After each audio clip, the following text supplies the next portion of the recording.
In today's video, I'm going to teach you how to stop Excel from auto-converting numbers, like 1/2 to dates.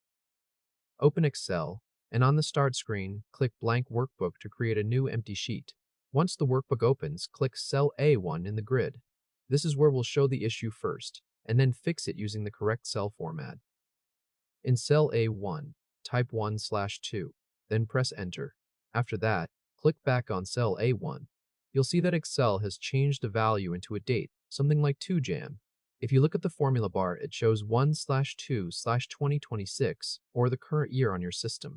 This happens because Excel is reading that entry as a date, instead of keeping it as a fraction exactly as you typed it. Now press Delete to clear the cell so you can set the format properly before entering the value again. Click cell A1 to select it again. Go to the Home tab. In the number group, find the number format dropdown. It may currently say Custom. Click that dropdown to open the list of available formats. Scroll all the way down to the bottom, then click Text. Choosing Text tells Excel to treat what you type as plain text, so it won't automatically reinterpret the entry as a date. With cell A1 still selected and now formatted as text, type 1/2 again, then press Enter. Click back on cell A1 to check the result. This time, the cell shows 1/2 exactly as typed. It will also appear left-aligned, which indicates Excel is treating it as text.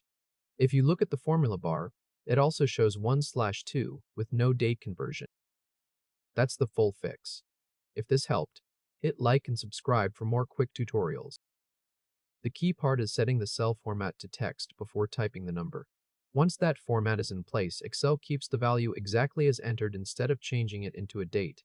In this example, entering 1/2 stays as 1/2 in both the cell and the formula bar, which confirms the conversion has been stopped.